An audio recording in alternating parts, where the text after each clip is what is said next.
I like playing the ukulele. It's very easy and accessible to learn how to play. I like poetry collections. I enjoy anything outdoors. My name is Kyron Phillips and I'm 26 years old. I started experiencing psychosis when I was about 22 years old. I started to wonder whether or not I was being watched, and so I started interpreting things that were fiction to be reality, and thus began the delusions of reference, in which I thought everything was about me. I thought that every time the phone rang, it was a reaction to something that I did. Every time I got in the shower, I thought, like, there must be something terrible going on. I did not tell anybody what I was going through. I didn't trust anybody.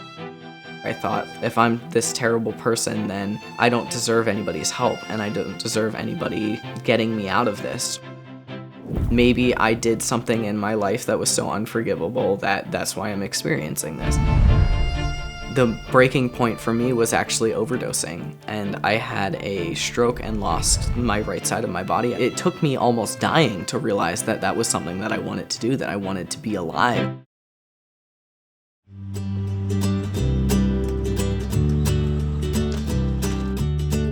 I got involved with the Engage First Episode Psychosis program because my mom got a flyer at work.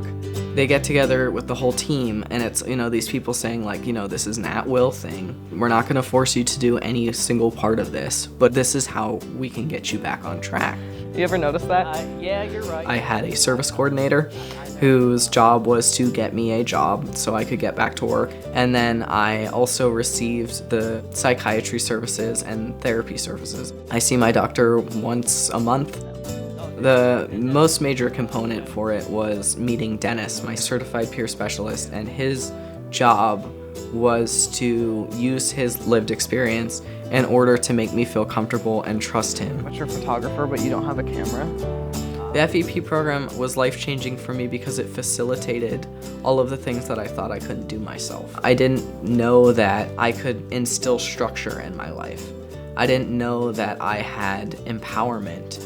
I didn't know that I was a valid human being, and they're providing the tools for you to make your life a better life, but they're not going to do all of that work for you because that's impossible in recovery. Recovery is, very person-centered.